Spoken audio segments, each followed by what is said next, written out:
Gold जिसको safe haven बना जाता है, अचानक से वो सबसे ज्यादा दर्द दे रहा है इन्वेस्टर को। अभी तक गोल्ड जैसा चढ़ते जा रहा था, लेकिन अचानक से 2 दिन पहले न्यूज आता है कि मार्केट इतना ज्यादा गोल्ड का गिर चुका कि $7 ट्रिलियन मार्केट से वाइप आउट हो गया। और ये न्यूज सुनते ही लोग जैसे बहुत ज्यादा पैनिक में आ जाते हैं और सेल ऑफ करते हैं, लेकिन अगले दिन जैसे ही मार्केट खुलता है पता चलता है फिर से 3% से गोल्ड अप चढ़ने लगा। और करंट सिनेरियो में गोल्ड इतना ज्यादा वोलाटाइल हो चुका है कि लोग स्टॉक मार्केट को लेस वोलाटाइल बोल रहे हैं कंपेयर टू गोल्ड। देखो, ये कोई नई बात नहीं है। कमोडिटी जो चीज है, और स्पेशली अगर मेटल का बात करें, तो ये हमेशा से ऐसा ही वोलेटाइल रहा। लेकिन जो इन्वेस्टिंग दुनिया में बहुत लॉन्ग टाइम से नहीं है, उनको जब मार्केट चढ़ता है तब तो बहुत अच्छा लगता है, लेकिन मार्केट में जैसे वोलेटिलिटी ज्यादा बढ़ता है, थोड़ा भी अप डाउन होने लगता है, तो वो पैनिक हो जाते हैं। एंड गोल्ड में भी करंट सिचुएशन ऐसा ही चल रहा है, ज्यादातर लोग पैनिक में है। और जब कोई एसेट क्लास इतना ज्यादा रिटर्न देगा एक टाइम पे, तो थोड़ा तो कूल डाउन होने में कोई गलत बात नहीं है। आज का बिजनेस स्टैंडर्ड का रिपोर्ट के अकॉर्डिंग गोल्ड का रैली अभी भी खत्म नहीं हुआ। उनके अकॉर्डिंग गोल्ड $6,200 पर आउंस जा सकता है। करंटली रेट चल रहा $4,800। सेकंड चीज, रे डालियो जो एक ग्लोबल इन्वेस्टर है, उनका कहना है कि गोल्ड आगे चल के और बढ़ता ही चला जाएगा, क्योंकि लोगों को फिएट करेंसी से भरोसा उठते जा रहा है। और डी डॉलराइजेशन वाला वीडियो में भी मैंने ये एक्सप्लेन किया था कि लोग किसी तरह से डॉलर से दूर भाग रहे हैं। और डी डॉलराइजेशन का कंसेप्ट अभी कोई नया स्टार्ट नहीं हुआ, ये 25-26 ईयर का ओल्ड कंसेप्ट है जो यूरोप ने स्टार्ट किया था। इतने लंबे टाइम पे जाके यूरो एक स्टेबल जोन पे आ चुका है। मार्केट में लगभग 20% का आसपास का अब यूरो यूज होने लगा। लेकिन डॉलर क्या एक दिन में रिप्लेस हो सकता है? ये पॉसिबल नहीं है, इसमें लंबा टाइम लगेगा। लेकिन टाइम के साथ डॉलर का रिजर्व घटते जा रहा है, लोग डॉलर से भरोसा कम कर रहे हैं, और इससे ये पता चल रहा है कि डॉलर रिप्लेस आज नहीं तो कल होना ही होना है। भले उसको 10 ईयर, 15 ईयर, 20 ईयर और लग जाए, लेकिन डॉलर डोमिनेट करेंसी नहीं रहेगा। तो जब डॉलर डोमिनेट करेंसी नहीं रहेगा, तो दूसरा कोई तो करेंसी होना चाहिए डोमिनेट करने के लिए। और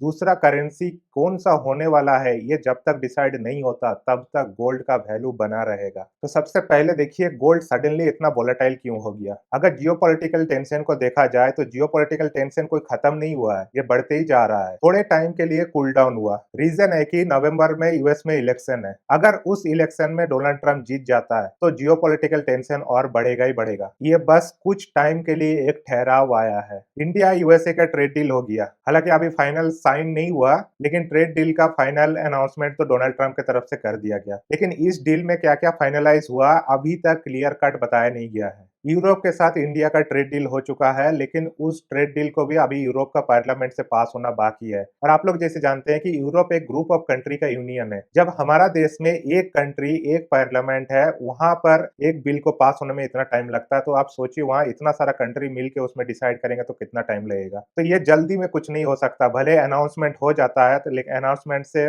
मार्केट कंडीशन नहीं बदलता। रियल जब तक ग्राउंड लेवल पे काम नहीं होगा, तब तक मार्केट कंडीशन नहीं बदलेगा। इवन करंट सिचुएशन ऐसा हो गया कि ट्रेड डील होने के बावजूद भी यूएस पे कोई ट्रस्ट नहीं कर रहा। रिसेंटली साउथ कोरिया के साथ यूएसए ने ट्रेड डील करने के बाद उस पर और धमकी दे दिया टैरिफ डालने का। तो इस तरह का ट्रेड डील का क्या मतलब रह गया फिर? तो गोल्ड वोलेटाइल इसीलिए है क्योंकि वर्ल्ड में कुछ भी अभी सर्टेन नहीं है, और जब तक यह सर्टेनिटी नहीं आता तब तक गोल्ड बढ़ता ही जाएगा। शॉर्ट टाइम के लिए थोड़ा बहुत गिर सकता है, लेकिन गोल्ड अभी के टाइम पे जैसा जियोपॉलिटिकल सिचुएशन चल रहा है, ये डोमिनेट करेगा। सेकंड चीज, सेंट्रल बैंक सबसे ज्यादा अभी गोल्ड खरीद रहा है। लास्ट 3 ईयर का अगर डेटा के अकॉर्डिंग देखे, तो पूरा वर्ल्ड का सेंट्रल बैंक को अगर जोड़ा जाए, तो 800 से लेके 1000 टन गोल्ड एवरी ईयर खरीदा जा रहा है सेंट्रल बैंक के द्वारा। अब कुछ दिन पहले न्यूज आ रहा था कि रसिया अपना गोल्ड बेच रहा, तो रसिया गोल्ड बेच रहा क्योंकि वो मजबूर है। अब इंडिया उतना इंटरेस्ट नहीं दिखा रहा रशियन तेल को खरीदने के लिए। अब रीजन इंटरनली कुछ भी हो या एक्सटर्नल कोई भी रीजन हो, तो रशिया के पास लड़ाई को कंटिन्यू रखने के लिए उसको काफी सारा पैसा चाहिए, जिसकी वजह से वो गोल्ड बेच रहा। तो ये सिनारियो बाकी का कंट्री से कंपेयर नहीं हो सकता, क्योंकि वो मजबूरी में बेच रहा और बाकी लोग खरीद रहे हैं प्रोटेक्शन के लिए। और हम रिटेल इन्वेस्टर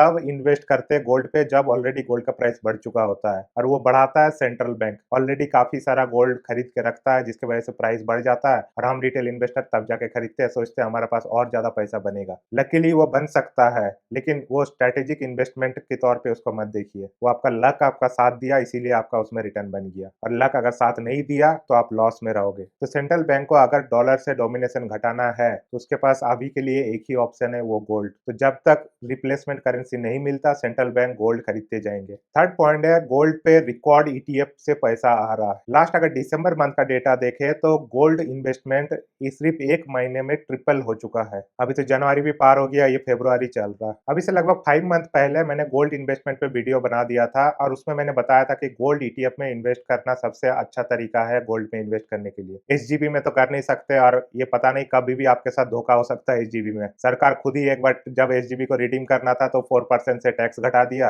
अभी इस बार का बजट में सरकार ने बोल दिया कि एसजीपी जो डायरेक्ट आरबीआई से खरीदा उसी को टैक्स में छूट मिलेगा, बाकी को फुल टैक्स देना पड़ेगा। इससे ये पता चल रहा है कि जब आपको इन्वेस्टमेंट की पारी आए तो सरकार पे भी भरोसा नहीं करना है, वो भी कभी भी पलट सकते हैं। तो करंट सिनेरियो में ऐसा हो गया कि फिजिकल गोल्ड लोग खरीद के रखने से डर रहे हैं, तो सबसे सिंपल तरीका है ईटीएफ में इन्वेस्ट करना। लेकिन ईटीएफ का 2 नेगेटिव पॉइंट है। अगर ईटीएफ में लोग ज्यादा खरीदने लग जाते हैं तो भले इंटरनेशनल मार्केट में गोल्ड 2% से बढ़ेगा, लेकिन उस दिन अगर ईटीएफ में बहुत ज्यादा बाइंग आ जाता है तो हो सकता है ईटीएफ का प्राइस 3 या 4% से बढ़ जाए। एंड सेम ऑपोजिट डायरेक्शन में भी होता है। अगर वर्ल्ड मार्केट में 2 या 3% से गोल्ड गिरता है तो ईटीएफ हो सकता है 10%, 9% गिर जाए। रिसेंटली हम लोगों ने वो देखे भी है। इंटरनेशनल मार्केट में हार्डली 4% गोल्ड गिरा, लेकिन ईटीएफ में वो 10, 11%, 13% तक का रिडीम्शन आ चुका है। तो ईटीएफ का जो प्राइस होता है वो सिर्फ गोल्ड का प्राइस नहीं होता है, सप्लाई डिमांड पे भी डिपेंड करता है। ये सबसे बड़ा एक रिस्क है ईटीएफ का। एंड दूसरा, जैसे इंडिया में बहुत कोई गोल्ड खरीदता है कि इसको इमरजेंसी के लिए रखता है, जब खराब टाइम आएगा तो इस गोल्ड को बैंक में रख के उसमें से पैसा निकालेंगे और जब पैसा आएगा वापस रिटर्न करके गोल्ड ले लेंगे। लेकिन ईटीएफ में आप ये चीज नहीं कर सकते। तो अगर आप ईटीएफ के थ्रू इन्वेस्ट कर रहे हो तो ये 2 रिस्क आपको याद रखना चाहिए। अगर फोर्थ पॉइंट देखा जाए तो ज्वेलरी का डिमांड गिरने के बावजूद भी गोल्ड का प्राइस बढ़ रहा है।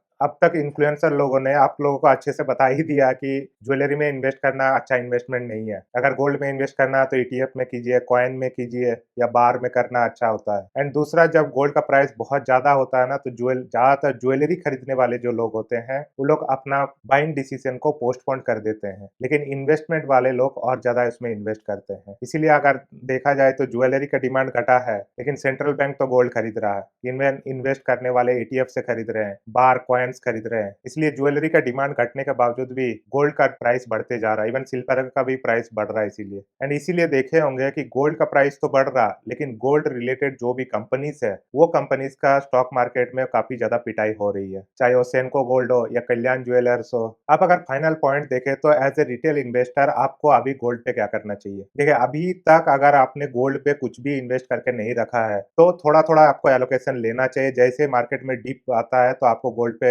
एलोकेशन लेना चाहिए, लेकिन ये एलोकेशन आपको फाइनेंशियल प्लानिंग के अकॉर्डिंग होना चाहिए। अगर मोटा मोटी थंब रूल के अकॉर्डिंग अगर देखा जाए तो पूरा आपका जो भी कॉर्पस है उस कॉर्पस का 10 to 15% टोटल आपका गोल्ड होना चाहिए। लेकिन करंट सिनेरियो में अगर देखा जाए तो गोल्ड ऑलरेडी काफी ज्यादा बढ़ चुका है, तो एक बार में आप 15% नहीं खरीदना है। थोड़ा सा रुकिए, हो सकता है गोल्ड का प्राइस थोड़े दिन के लिए डाउन हो तो उस टाइम पे आप ज्यादा एलोकेशन लेंगे, लेकिन अभी के लिए जीरो एलोकेशन रखना ये गलत बात है, क्योंकि गारंटी से कोई भी ये बात नहीं बोल सकता कि गोल्ड का प्राइस आगे चल के बढ़ेगा ही बढ़ेगा या गिरेगा ही गिरेगा। अभी के लिए अगर आप जीरो इन्वेस्टेड है तो एटलीस्ट 4-5% आप उसमें एलोकेशन ले लीजिए एंड बाकी का कैश होल्ड कीजिए, और जब मार्केट गिरेगा तो तब धीरे धीरे और उस पे एलोकेशन बढ़ाते चलिएगा। अब कुछ लोग होंगे जो ऑलरेडी गोल्ड पे इन्वेस्टेड है और थोड़े टाइम पे जब मार्केट बढ़ रहा था तब तो बहुत अच्छा लग रहा था, लेकिन जैसे ही वो गिरने लगा तो बहुत ज्यादा पैनिक होने लगा। अब कुछ लोग फिर उस पैनिक में आके खुद सोचते हैं कि प्रॉफिट बुक कर लेते हैं। अगर आपका अगर ऐसा सिचुएशन है तो आपको प्रॉपर एसेट एलोकेशन को फॉलो करना है। अगर आप एसेट एलोकेशन को फॉलो करोगे तो आपको समझ में आ जाएगा कि गोल्ड पे आप ओवर इन्वेस्टेड हो या कम इन्वेस्टेड हो। अगर आप ओवर इन्वेस्टेड हो तो आपको स्लोली स्लोली कट डाउन करना चाहिए, और अगर आप कम इन्वेस्टेड करके रखे हो तो स्लोली स्लोली आप उसको बढ़ा सकते हैं। लेकिन गोल्ड पे पैनिक नहीं करना है। जैसे कि डॉलर इतना जल्दी मार्केट से जाने नहीं वाला, लेकिन इवेंचुअली वो जितना भी टाइम लगे वो तो जाएगा ही जाएगा। और जब तक दूसरा करेंसी नहीं मिल जाता जो इंटरनेशनल लेवल पे इस तरह का डॉलर को रिप्लेस कर सके, तब तक गोल्ड का वैल्यू खत्म नहीं होने वाला। और गोल्ड एक ऐसा कमोडिटी है जिसपे आप इन्वेस्ट करते हो तो इसका मतलब है कि आप पूरा इंटरनेशनल मार्केट में इन्वेस्ट कर रहे हो। स्टॉक्स या म्यूचुअल फंड जो खरीदते हो आप स्पेशली इंडियन मार्केट में ही खरीद रहे हो, लेकिन गोल्ड पे जब आप इन्वेस्ट कर रहे हो पूरा इंटरनेशनल मार्केट में आप इन्वेस्ट कर रहे हो। तो पैनिक में आके गोल्ड कंप्लीटली बेच नहीं देना है। तो बेसिकली अगर करंट सिनेरियो में आपको गोल्ड का प्राइस नहीं, जियोपॉलिटिकल में क्या चल रहा है, सेंट्रल बैंक क्या कर रहे हैं, आपको उस सिग्नल को पकड़ना है। और अगर इस वीडियो से आपको थोड़ा भी हेल्प हुआ वो सिग्नल पकड़ने के लिए तो प्लीज लाइक कीजिए एंड चैनल को सब्सक्राइब कीजिए। Thank you.